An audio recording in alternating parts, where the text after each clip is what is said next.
On April 15, 1943, high above the coast of Belgium at 25,000 feet, Lieutenant Herman Keller saw some strange shapes coming from the west. They were huge planes with a single engine, unlike anything in his identification guides. His battle report, saved in Germany's military records, noted the first time German pilots met the Republic P-47 Thunderbolts in a fight. These heavy fighters were flying at a height once thought unreachable for American planes. He guessed there were about 12 of them, holding their position above 7,000 meters. Before we dive in, tell us in the comments where you're tuning in from. And if stories of heroes appearing in the darkest hour thrill you, then hit subscribe, because we're just getting started. What Keller saw next would trouble German Air Force pilots for the rest of the war. The American fighter in the lead suddenly burst with what looked like non-stop flashes from its guns. It wasn't the usual pop of 4 or 6 guns, but 8 coordinated flows of large bullets, making a focused area of damage that was completely new to the German way of fighting. His wingman's plane took about 40 hits in less than 2 seconds. The plane didn't blow up or catch fire. It simply fell to pieces, turning into bits of metal from the focused force of 50 caliber armor-piercing fire-starting rounds. Major Donald Blakesley of the 4th Fighter Group had just claimed the P-47's first victory in the air, showing the German Air Force the American way of using firepower. Republic P-47C Thunderbolts had 8 Browning M2 50 caliber machine guns, and each one fired 800 rounds a minute. Altogether, they could shoot 6,400 rounds a minute, which is over 100 bullets every second. With 350 bullets for each gun, a P-47 could keep up this destructive firepower for nearly 33 seconds of trigger time. The rules of air-to-air fighting had completely changed. The shock of this new technology was a clash between different ideas about how to build things. The German Air Force had started the war sure that cannons were the way to go. Their usual fighter weapon, a 20mm cannon, fired explosive shells that could destroy a plane with just a few hits. German pilots were trained for a long time in tricky angle shooting, taking pride in being exact, needing only 1 or 2 well-aimed cannon shells to take out an enemy. Major Gunther Rahl, who would become the 3rd best ace ever with 275 victories, explained the German view in an interview after the war. "We thought machine guns were outdated, that cannons were the next step in fighter weapons. A good pilot only needed to place explosive shells accurately. This was air combat as a fine art." The American method was the idea of fighting a war like a factory works, but in the air. Instead of relying on a pilot's aim for perfect hits, the P-47's 8-gun setup created a pattern that covered a whole area. At the usual fighting distances of 200 to 300 yards, the meeting point of the bullets made a deadly rectangle about 8 feet by 12 feet, where no plane could survive. Colonel Robert S. Johnson, who would get 27 victories in P-47s, described the American idea. "We weren't trying to make perfect shots. We were delivering immense firepower. Every time we pulled the trigger, it was meant to ensure destruction with a lot of bullets instead of perfect aim. The numbers showed the difference in firepower ideas. A P-47 Thunderbolt carried a total of 2,800 rounds, 350 for each of its 8 guns. Each fire-starting armor-piercing bullet weighed 1.71 ounces. In a normal 15-second burst, a P-47 could send out over 1,600 rounds, which was 171 pounds of metal and fire-starting material. In contrast, a German Bf-109G had 150 rounds for its single cannon and 300 rounds for each of its 2 machine guns. The difference in continuous firepower was even more obvious. A German fighter could fire its cannon for about 6 to 7 seconds before running out of bullets. A P-47 could fire its destructive bursts over and over during a fight, with enough ammo for several fights. The first big clash between P-47s and German fighters had really happened on March 10, 1943, when the 4th Fighter Group flew the plane's first combat mission over France. But that mission was a total flop because of radio problems, and all the planes went back to base without fighting the enemy. The Germans didn't know what they had just missed running into. What German pilots hadn't expected was that the P-47 had been built just for being better at high altitudes. The huge Pratt & Whitney engine with its advanced engine boosting system made 2,300 horsepower at heights where German engines had trouble. At 25,000 feet, Where the B-17 groups flew, the P-47 kept up its performance in a way German fighters couldn't equal. The German Air Force's strategy had focused on fighting below 20,000 feet, where their fighters worked best. The German Bf-109G's engine had trouble keeping its power at very high altitudes. The Focke-Wulf FW-190A, which was deadly at middle altitudes, became slow and heavy above 22,000 feet. Major Egon Mayer, a commander credited with creating the head-on attack against bomber groups, wrote in his battle report, "Above 7,500 meters, the upper hand totally changes to the Thunderbolts. They move around easily while we struggle with controls that feel stuck. They attack from overhead without any risk, deliver their terrible firepower, and climb back up to safety before we can react well." By the summer of 1943, Republic Aviation's ability to make planes shocked German spies when the real numbers finally got to Berlin. The factory in Farmingdale and a new one in Evansville, Indiana, were making planes at a rate that seemed unbelievable. At its busiest, Republic would make 840 P-47s a month, which is 28 planes a day. The Evansville plant by itself would end up making 6,242 Thunderbolts. Germany's production of all its fighter planes together peaked at 2,177 a month in September 1944, across many different models. Republic's production of just one type of plane was nearly half of all the fighters Germany made. This one American company was basically equaling the fighter-making ability of the whole German nation.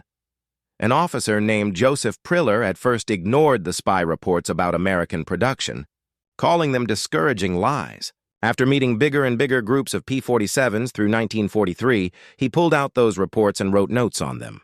If anything, these numbers seem understated. We are up against a factory-style war bigger than we ever dreamed.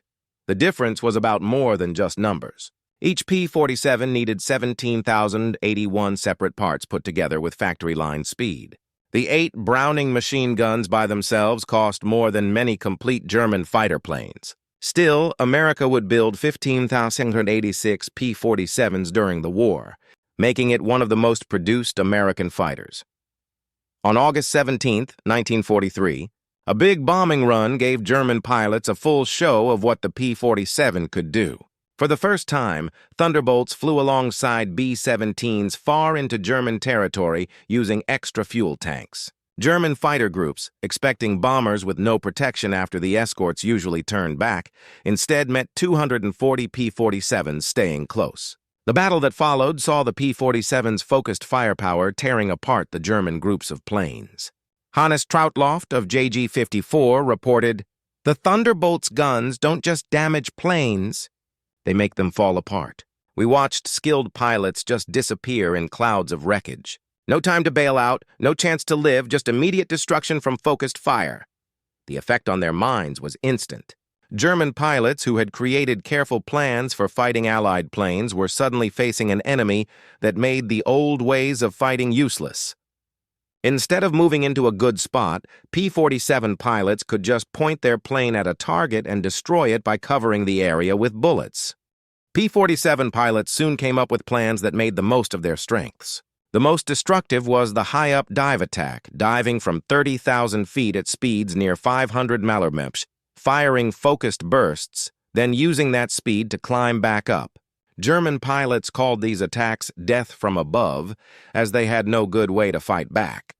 The science of handling speed and height was much better for the P-47, a Thunderbolt diving from 30,000 to 15,000 feet gained enough forward energy to climb back to 25,000 feet without using all its power. German fighters, struggling to get that high in the first place, couldn't match this control of the vertical battlefield. The P-47's weight, first seen as a weakness, became a strength in these diving attacks. At 14,000 pounds loaded, the Thunderbolts sped up in dives quicker than any German fighter could. German Air Force pilots who tried to get away by diving found P-47s easily catching up to them, firing destructive bursts while chasing them. The P-47's ammunition load was a mental weapon beyond just the numbers. With 350 rounds for each gun, American pilots had more options in a fight than German pilots could dream of. They fired test bursts, walked their fire onto targets, and fought multiple enemies on one mission. German pilots with 150 to 200 rounds for their main cannon were under constant worry about running out of bullets. Every burst had to be carefully thought about. Missing meant wasting supplies they couldn't replace. This ammunition difference created a basic unfairness in the psychology of fighting. Americans fought with plenty, while Germans fought with not enough. The production numbers behind this difference were amazing.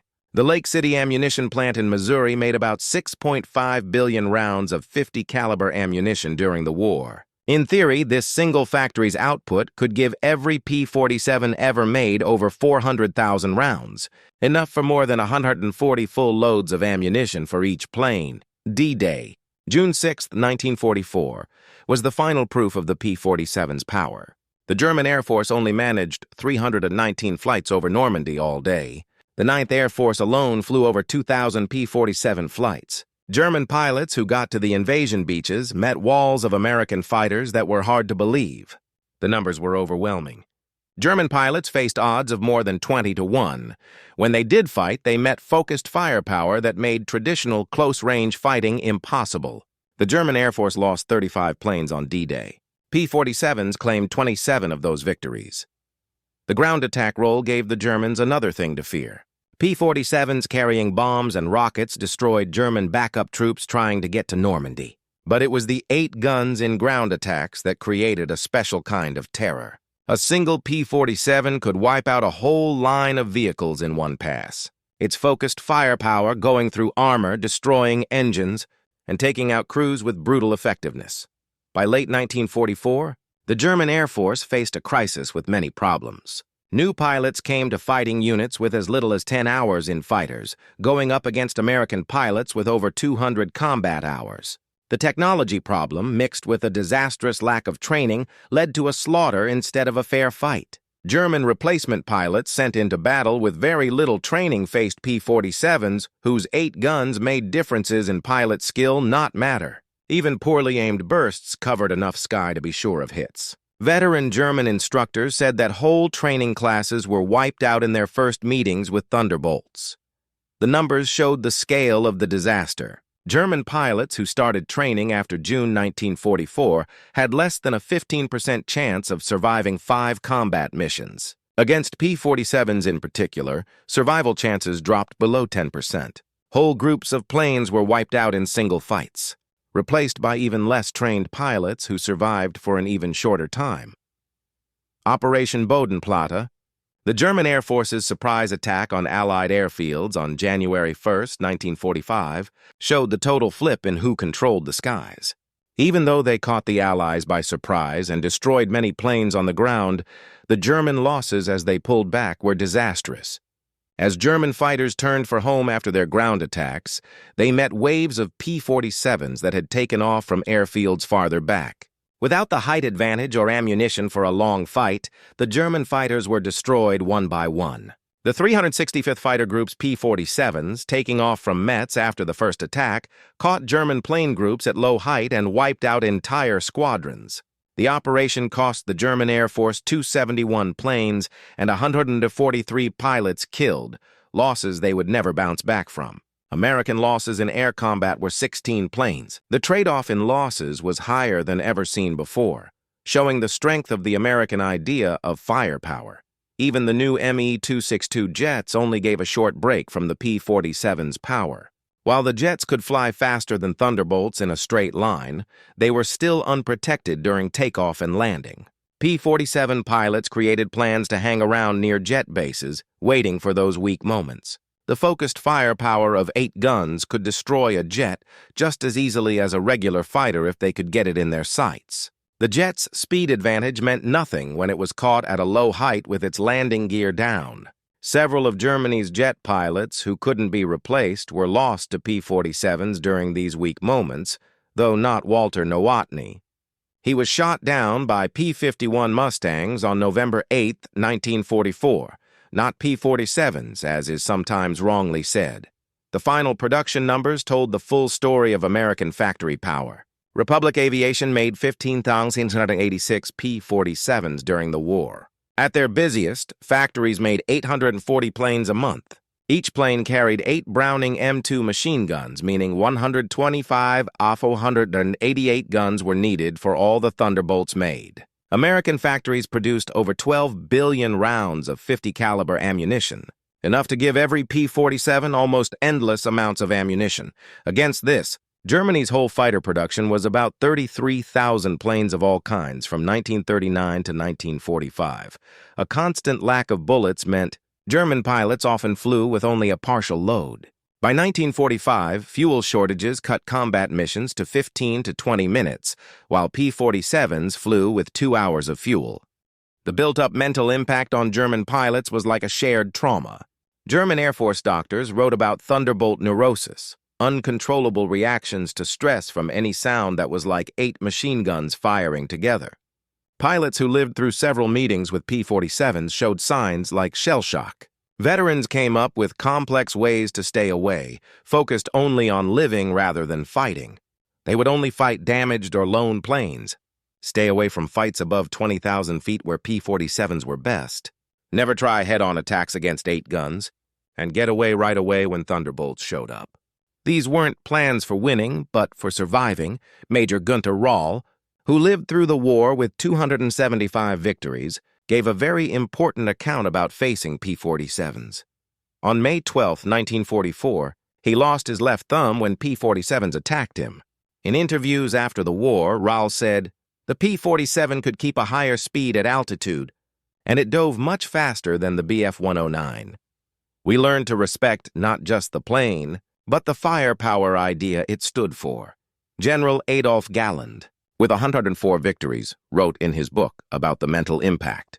The 8 guns of the P-47 announced that America would win through having too much, not through being efficient.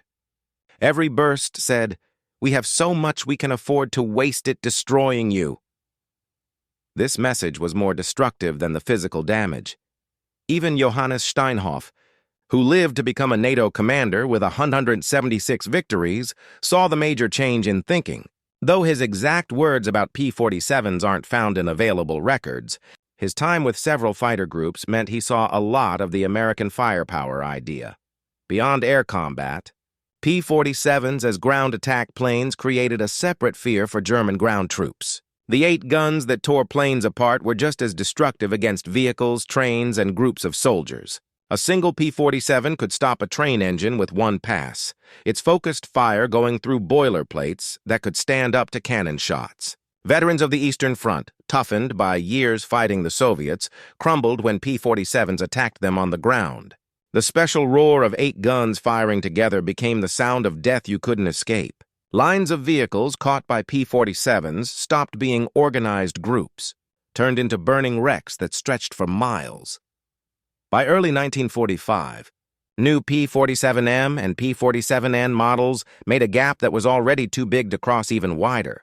The P-47M's engine made 2,800 horsepower with water injection, letting it reach speeds over 470 mph. Only 130 of these P-47s were made, but they were the very best a piston-engine fighter could be. The K-14 computing gun sight, which was standard on later P-47s, took away the last thing the Germans were better at: skill in angle shooting. The sight automatically figured out where to aim based on distance and how the target was moving. Paired with 8 guns, this technology made even new pilots into deadly shots. Germany's fuel crisis by late 1944 created a disaster made worse by combining problems when facing P-47s. German pilots, limited to very little training fuel, met American pilots with lots of time flying. The skill difference, combined with the technology gap, created fights that looked more like killings than battles. German pilots flew with a constant worry about fuel, figuring out if they had enough to fight and get back.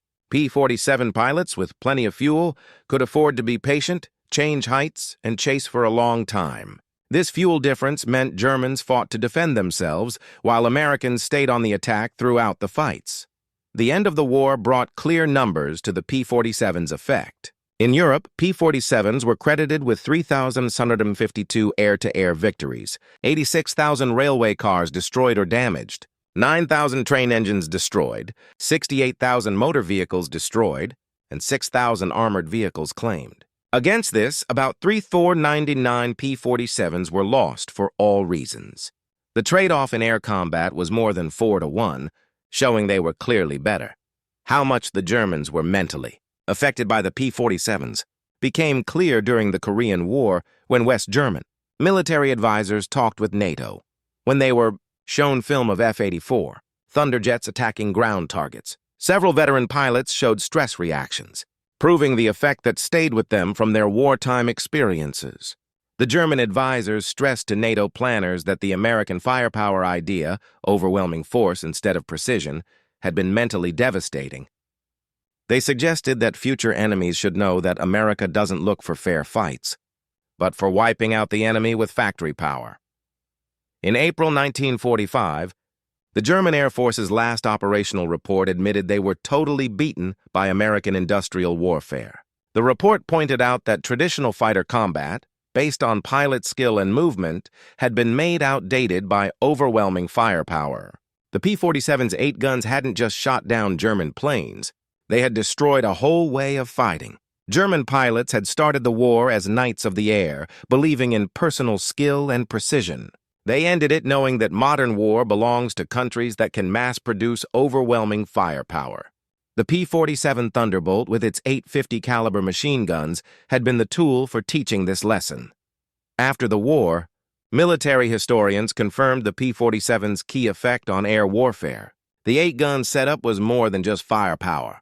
It represented the American idea of using factories for combat. Where Germans looked for efficiency and precision, Americans delivered overwhelming abundance. Dr. Williamson Murray, in his study of the air war, noted, the P-47's 8 guns made air combat more equal. Individual skill became less important than what factories could make. German aces with hundreds of hours of experience found themselves on the same level as new American pilots when facing walls of 50 caliber fire. The mental impact went beyond single pilots to German military strategy. The German army had been the first to use different military branches together, but American factory power, shown by the P-47's excessive firepower, proved that the ability to produce things beat new battle plans. The manufacturing story behind the P-47 shows the scale of America's industrial effort. Republic Aviation went from a small company, making 39 planes in 1939, to making 840 a month by 1944. This single company's growth was more than the entire growth of German aircraft production. The Evansville plant, built from an empty field in 1942, had 28,000 workers at its peak, 40% of them women. These workers, many with no factory experience before, put together fighters of such high quality that combat loss rates from mechanical problems were tiny throughout the war. Each P-47 had 305,000 separate rivets, put in with air-powered guns that didn't exist in most German factories. The factory line speed meant workers could finish big parts in hours that took days in German factories. This production speed translated directly into having more planes in the European skies. The ammunition production that supported P-47 operations showed America's better ability to supply their troops. Besides the 6.5 billion rounds made at Lake City, other plants in St. Louis, Denver, and Salt Lake City produced billions more. This abundance of ammunition meant P-47 pilots never had the ammunition worry that was a constant problem for their German foes. American logistics delivered this ammunition all over the world, making sure P-47 units never ran out of supplies. Forward airfields in France got daily ammunition deliveries that were more than what German squadrons got in a month. This supply advantage meant every P-47 flight took off with full ammunition loads, while German fighters increasingly flew with partial loads. America's pilot training program produced a never-ending supply of trained P-47 pilots. By 1944, the United States was training 100,000 pilots a year with large programs just for P-47s. These pilots got to combat units with over 200 flight hours, including more than 50 hours in the P-47. German pilot training, meanwhile, fell apart from 250 hours before the war to less than 50 hours by 1944.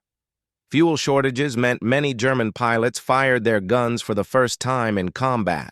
This training gap, combined with the P-47's firepower advantage, created combat meetings that looked more like killings than fights.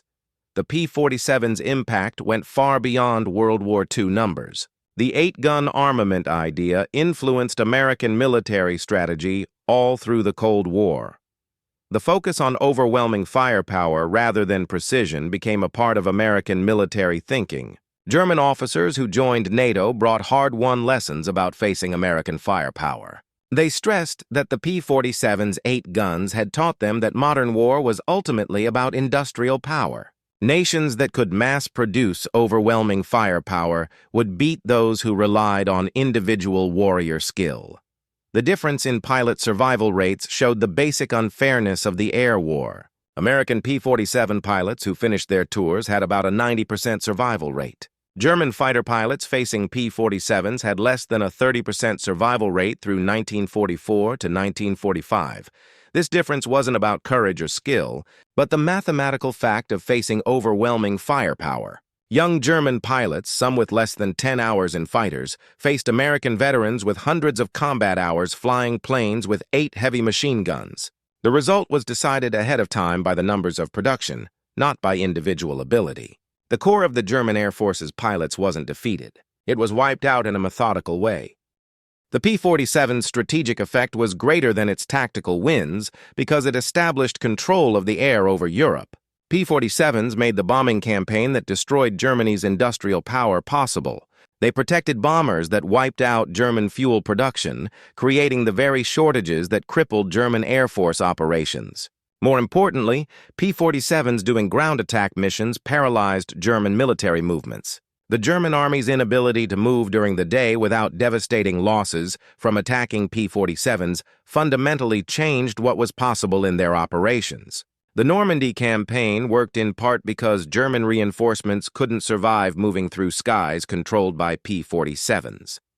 In German military culture after the war, the P-47 became a symbol of American material power. Veterans used the term Thunderbolt mentality to describe using overwhelming force. Military training emphasized that future wars would require matching American industrial power, not just tactical skill. The phrase 8 guns entered German military language as a short way of saying firepower superiority that couldn't be beaten. Staff college studies looked at how traditional martial skill became useless when facing industrial-scale firepower. The P-47 had taught German military professionals that modern war was ultimately economic, rather than heroic. German pilots were shocked when P-47 Thunderbolts tore their fighters, apart with 8 50-caliber machine guns. But their shock pointed to a deeper misunderstanding of what modern war was like. They had gone into combat believing in quality over quantity, skill over production, precision over saturation. The P-47 taught them through brutal experience that a democracy's ability to mass-produce overwhelming firepower beat a totalitarian state's efficiency. Every meeting with those 8 guns drove home a simple truth.